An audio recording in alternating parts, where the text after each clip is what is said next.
Ndikulandireni okondedwa omvera mu dzina la mphamvu la Ambuye wathu Yesu Khristu. Ndikulemekeza kwambiri Mulungu chifukwa cha tsiku lina limene Mulungu atipatsa okondedwa omvera. Lero ndi pa 3 May 2025, tsiku loweruka. Kotero kuti lero ndi mawa okondedwa tili pa gome lino, tikhala tikudya chakudya koma chauzimu. Ndimafuna ndikuyitanireni inu okondedwa mwa Ambuye wathu Yesu Khristu, ana a Mulungu amene mudapanga chisankho cholitsira dziko ndi kusata Yesu khala Mbuye ndi mpulumutsi wa moyo wanu. Chisankho ichi munachita cha mtengo wapatali, chisankho ichi mudachita chopambana zedi. Ndimafuna ndikupempheni zikondani kupezeka pa mawu a Mulungu, chifukwa ndi mawu a Mulungu okha amene amawumba moyo mwa munthu, ndi mawu a Mulungu okha amene amasintha munthu, ndi mawu a Mulungu okha amene amanthangatira munthu.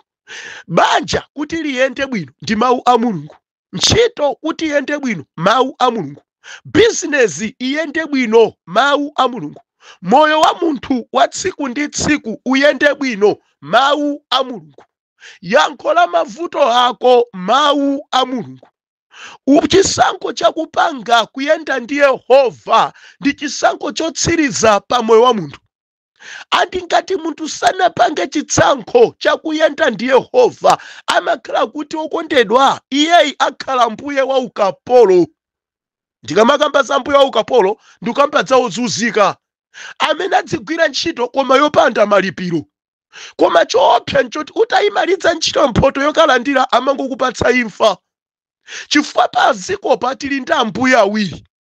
Pali mbuye amene ndi Khristu Yesu, ndiye pali mbuye wina amene ndi Satana, amene kwake ndi kuba, kupha ndi kuononga. Pawiri awa pamakhala chisankho pa munthu kusankha oyenda kuti ayende naye. Chifukwa chisankho sitipangirana aliyense payekha oloka mafunso oti uthandizidwe pa zinthu zina, koma yankho lako umakhala nalo kale la zimene weyo wamanga. Ndimafuna ndipemphe ana a Mulungu oyera mtima, nthawi yatha, pangani chisankho moyenerera. Mupange chisankho cha chiyanjano chabwino ndi Ambuye wathu Yesu Khristu. Wokondedwa, lero ndifuna ndikambirane za chimene chimabweretsa mdalitso pa munthu, komanso chimene chimabweretsa temberero pa munthu. Ndiye kuti tikambirane zinthu ziwirizi, chimodzi chobweretsa madalitso, chachiwiri chinso chimodzi koma chobweretsa matemberero. Ndiye kuti munthu ngati sakuyenda m'madalitso amayenda m'matemberero, koma ngati munthu akuyenda mudalitso ndiye kuti sayenda mtemberero. Koma amene amayenda mtemberero sayenda mdalitso, oyenda mdalitso sayendanso mtemberero. Koma tamvetserani chinthu ichi kuti chizichitika pa moyo wanga, ndimakhala ndachita chisankho kuti ndikhale munthu oyenda m'matemberero kapena oyenda m'madalitso. Ndiye ndimafuna ndifunse ndisanawerenge, ndi mbali iti iniyo munasankha kuti muziyendamo. Chifukwa ngati mwasankha kuyenda m'madalitso muziyenda m'madalitso, ngati munasankha kuyenda m'matemberero muziyendanso m'matemberero. Ndiye kuti olo mutamafuna kuti muzidalitsika, koma chisankho chanu munapanga choti muziyenda m'matemberero, dalitsolo simungayende nawo. Mutha kuyenda kuno ndikha ku UK koma osakumana ndi dalitso, chifukwa chisankho chanu munapanga choyenda m'matemberero. Ambuye atithandize. Ndiye tifuna tione zimene zimampangitsa munthuyo kuti aziyenda m'matemberero ndi chani, komanso zimene zimampangitsa munthuyo kuti aziyenda m'madalitso ndi chani. Nzanga, Mulungu afuna iweyo tamadalitsika, koma chisankho chako chitha kukupanga iwe samadalitsike koma uzitemberereka. Ndiye olota mapemphera kumafuna kwa Yehova akupatse kanthu, koma ngati wazitulutsa wekha mu chisankho chotsankha Ambuye wathu Yesu Khristu, zanga sizingatheka. Ena azidalitsika koma iweyo ayi. Ayo zikondinomvera, Mulungu azikukaniza madalitso ake chifukwa cha mtundu wa chisankho chimene unapanga. Tiwerenge buku la Deuteronomy mutu nambala 11, koma tiyambire pa ndime ya nambala 26. Buku la Deuteronomy tiwerenga mavesi atatu okha m'bale. Bible likuyamba pa verse number 26 akuti, taonani lero ndikuyika dalitso ndi temberero pakati panu, zinthu ziwiri. Haleluya. Dalitso ngati mumvera malamulo a Yehova Mulungu wanu amene ndikukupatsani lero. Haleluya. 2 pamene pa 28 Bible likuti, temberero ngati simumvera malamulo anga, malamulo a Yehova Mulungu wanu ndi kupatuka pa njira imene ndikulamulirani lero, potsata milungu ina imene simunayiziwe. Tipemphere. Mulungu Tate, Mwana ndi Mzimu Woyera, tilankhuleni mfumu mawu anu ndipo ife tidzamva, mu dzina la Khristu Yesu, ameni. Ndikupempheni okondedwa amene lero mmakumana ku nyumba Yehova, katsonkhana ndi kulimbikitsana mawu a Mulungu. Katsonkhaneni mwamkokomo, katsonkhaneni Satana adzidziwanso kuti ana Mulungu akumasonkhana, chifukwa iwo msonkhano wawo ukuchitika tsiku ndi tsiku ndi cholinga chofuna kuwononga chipembedzo cha Yehova. Nde ana Mulungu musamakhale pansi, chifukwa Satana ngati ali ndi mphamvu zofuna kuwononga, afuna awononge inuyo.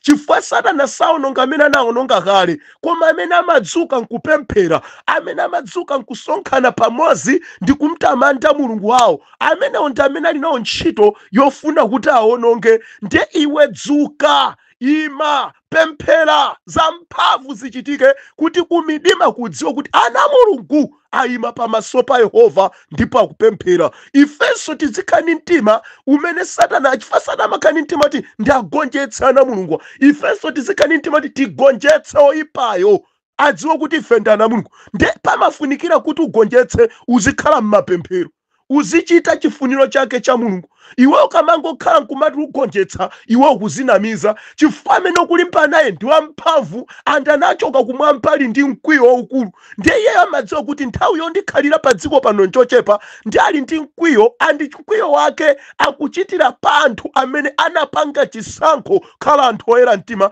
ncholinga choti agonjetse amutumikire iye. Ndiye ngati sukhala ndi pemphero, sukhala ndi nthawi yosonkhana ndi abwenzi ndi abale ndi kumalimbikitsana za ufumu wa Mulungu, usembekezere kupambana fati ali ndi mphamvu akugonjetsa. Iye 24 hours ali m'maso, sakugona. Pamene we kumakhani nthawi yosilira nkumagona, kodi ukuona ngati nzanga ungapambane bwanji pa amene sakugonayo? Iwe nthawi imene ukugona, iye ndi imene ali maso akupanga mapulana iweyo. Ndiye mapulani ako athe kupanga iwe uli mtulo. Ndiye kuti iweyo ukamadzuka ukhala utagonjetsedwa kale. Ndiye mafuna ndikupempedzuka, nthawi yakwana. Ambuye atithandize. Okondedwa omvera, uyu ndi Mose, uja amene wanyamula ana a Israeli poachotsa kwa Igupto, amene watulutsa ana a Israeli mosogozedwa ndi Mulungu. Ulendo wa ana a Israeli anaukonza ndi Mulungu.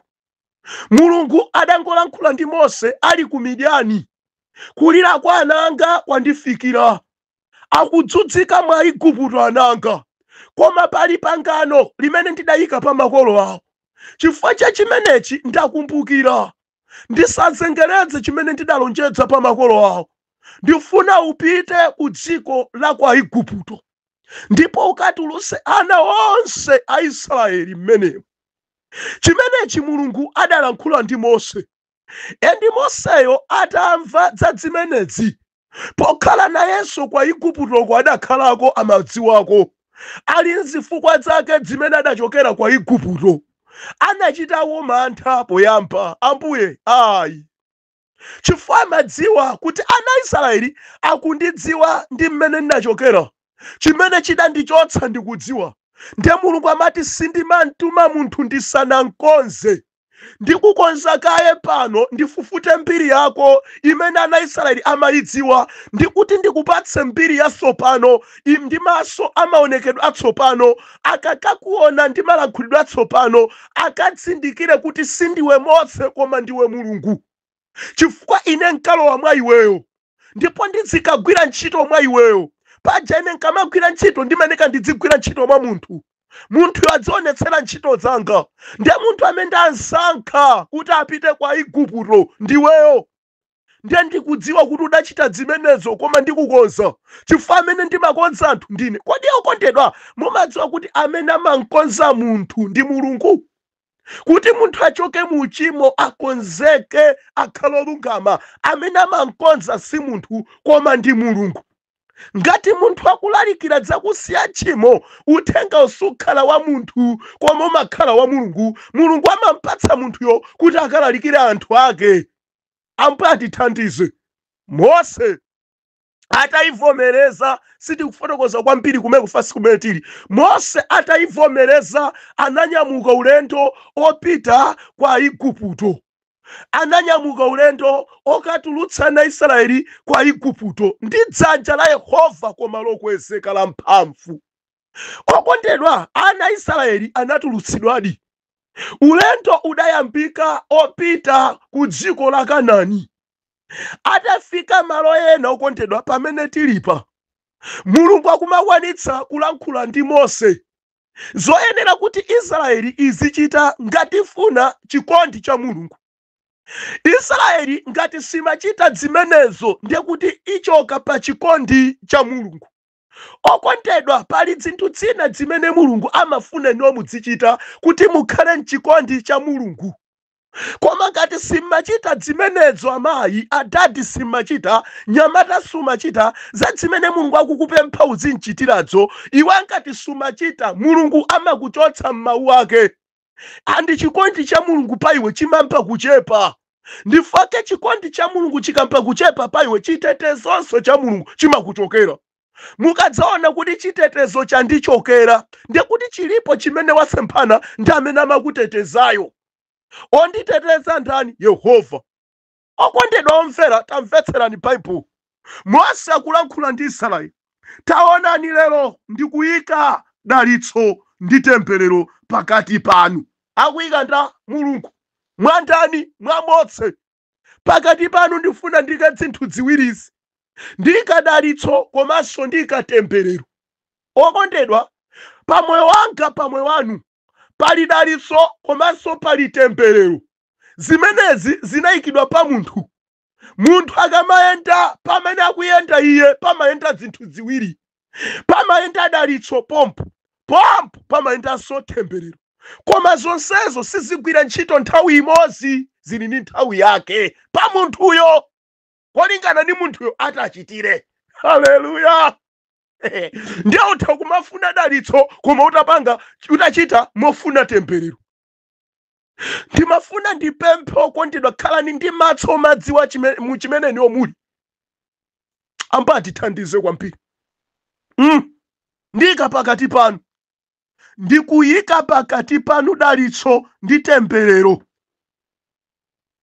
Iye akulankhula ndani? Yehova. Pana ndani? Aisraeli. Baibulo likuti dalitso lichitika pana Israeli, dalitso liyenda pana Israeli ngati ana Israeliwo amvera malamulo a Yehova Mulungu wawo amene akupatsidwa lero.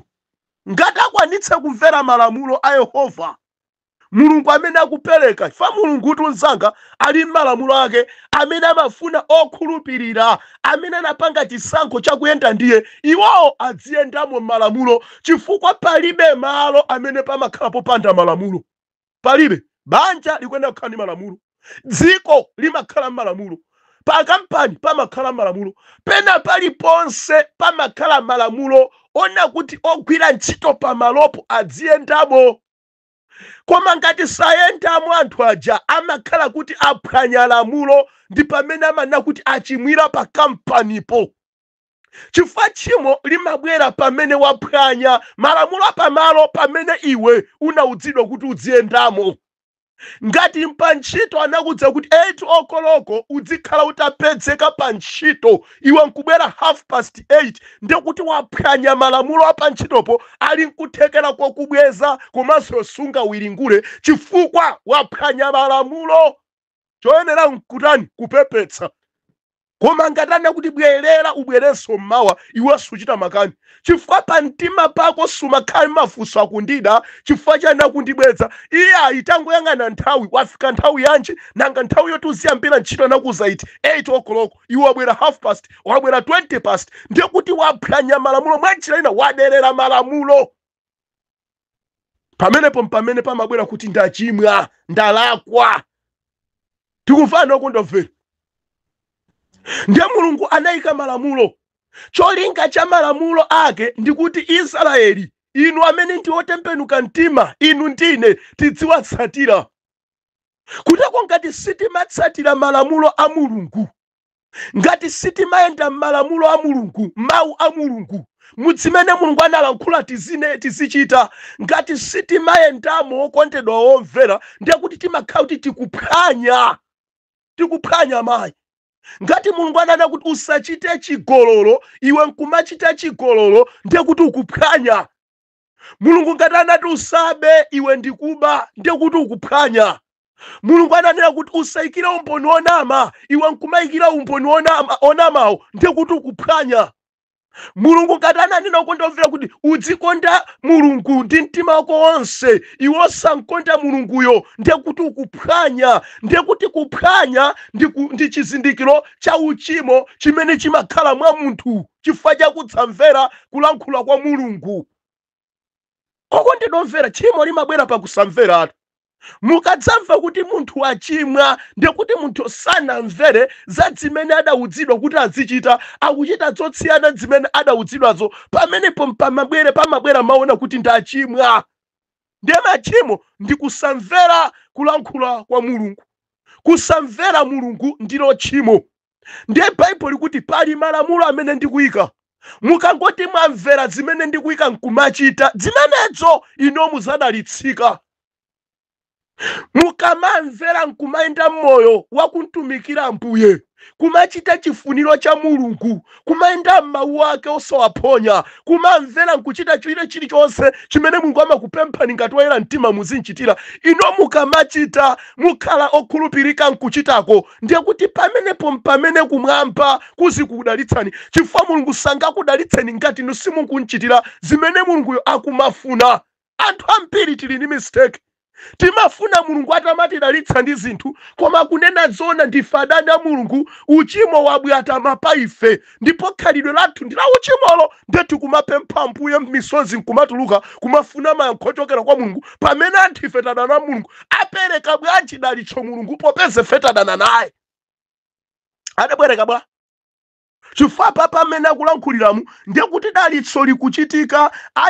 Alandira dalitso ngati akumamvera malamulo a Yehova Mulungu wawo, ngati adzikwanitsa kumachita malamulo a Yehova Mulungu wawo amene Mose akuti ndikukupatsani lero. Okondedwa, pamene munatembenuka mtima kusiya tchimo, pompo mumapasidwa malamulo oti muziyenda ngati otembenuka mtima. Ndiye kuti zimene mumachita dzulo musanatembenuke mtima Mulungu amakuletsani izi ayi, izi ayi, izinso ayi, izi ayi, maphwando awa ayi, mavalidwe oterewa ayi. Ino ngati oyera mtima muzichita izi, muzikhani mtima uwu, izi ayi, izi ayi. Iwe ngati suchita zimenezo okondomvera usayambekezere kuti Mulungu adzilankhulaso ndiwe, chifukwa iwe ngati sukumvera Mulungu, Mulungu alibenso chifukwa choti adzilankhula nawe, chifukwa umakhala kuti wadzipatusa wekha, wadzichotsa pamaso pa Mulungu fati sukufuna kumumvera Mulungu. Ndiye aliyense amene amachoka mukumvera ndiye kuti amatanthauza kuna kuti ine sindikugwirizana nanu kuzimene niyo mukulankhulazi, zimene mukufunazi. Tili ndi anthu amene pa mpingo, tili ndi anthu amene pa magrupu pa our fellowship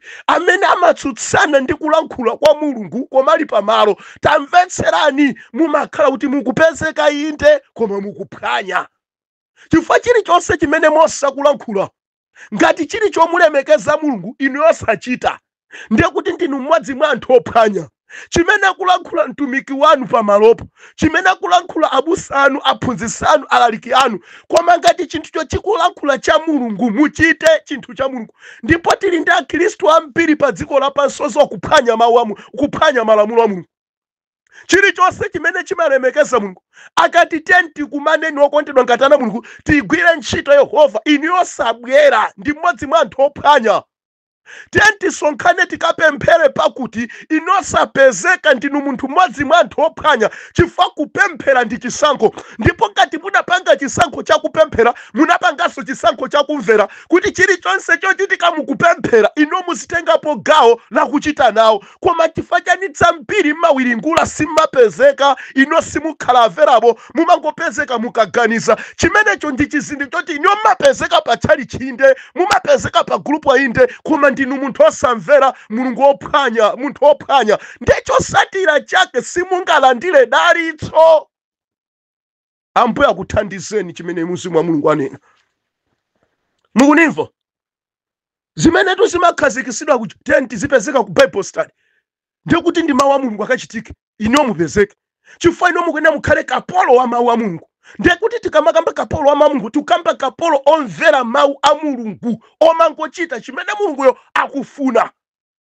Tikufana okundomvera mmene anachitira ngati Abrahamu kungomuza kuti choka pamaso pa abale ako iye pompo ni kunyamuka kungokhala ungomvera. Koma lero lo chikhristu cha matsiku ano nzanga anthu akupemphera koma mtima womvera mulungu alibe. Vuto amamuyika munthu samayika mulungu. Ndiye munthu akamala nkhula amamuonapo ndi munthu osamuona mulungu. Pamene apa Israeli akuiuza apa ndi Mose ndiye kuti ngati samvera Mose Israeli sanamverenso mulungu. Kuteko ngati simumvera mtumiki amene akukulankhulani tenti pite kwakuti tikapemphere, tenti kachiteni zakuti, tenti kapangeni zakuti, inu osapanga ndiye kuti simukumumvera mulungu. Ndiye musamapemphe dalitso kwa mulunguyo pokhala simukumumvera chifukwa mulungu sabwera yekha adavala nsapato nkuzamona waimapo ndikuyamba kulankhulani. Mulungu amalankhula kudzera kwa atumiki amene iwo atsankha kuti akutumikireni. Ngati simumvera amenewo mmakhala kuti simunamverenso mulungu ndiye palibe dalitso. Chifukwa papa chimene akunena apa chingati samvera zimene mulungu alankhula mwa Mose iwo ndiye kuti sadalitsika. Tikufana okundomvera. Ambuye atithandize. Bible likuti temberero ngati simumvera malamulo a Yehova mulungu wanu kupatuka pa njira imene ndikukulamulirani lero posata milungu ina imene simunaiziwe. Mwa njira ina munthu ngati sakumvera Yehova, sakumvera chimene mulungu akulankhula, ndiye kuti amakhala kuti wazipatusa, wapatuka, wazichotsa munjira ya mulungu imene mulunguyo amayenda. Ndiye kuti ali ndi dzina zimene atazimvera kusiyana ndi mulunguyo. Ndiye akuwauza kuti zimenezo zimene zimabweretsa temberero. Mwa njira ina temberero Bible likuonetsera kuti limabwera ngati munthu sakumvera kulankhula kwa mulungu.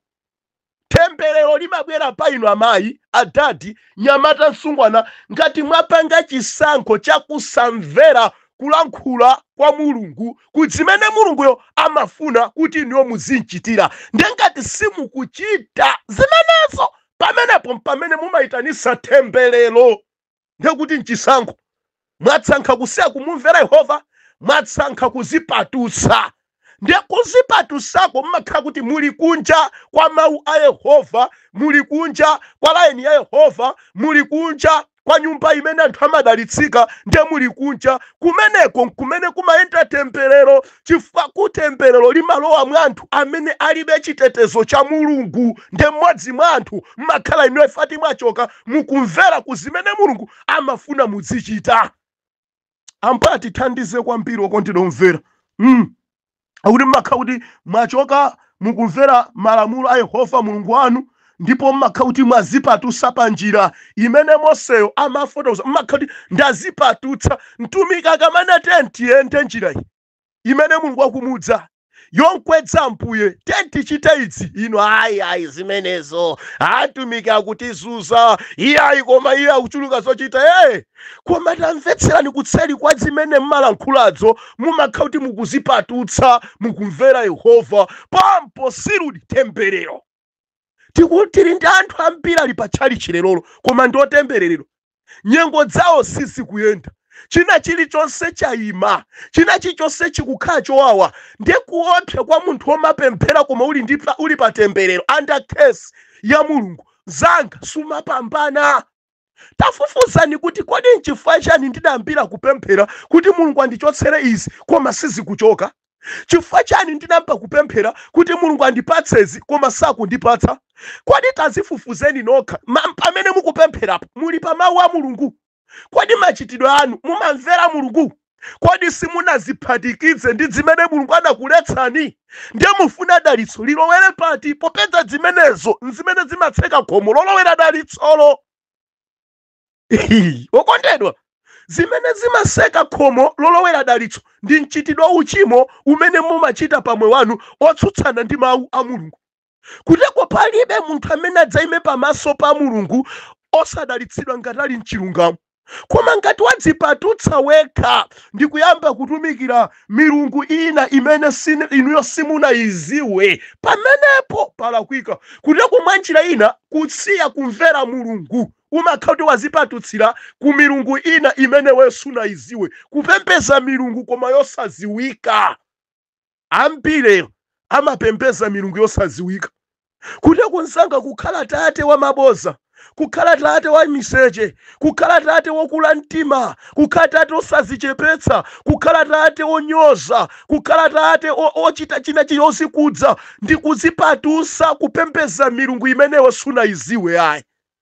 Alipo ambiri opemphera pa dziko pano ngozikuza, ngozimva ameni, ngozimva kuti ndife olungama, koma pamaso pa Mulungupo Mulungu amadzimva kuti azipatutsa chifukwa cha spirit yozikuza. Ndiye Mulungu sadalitsa.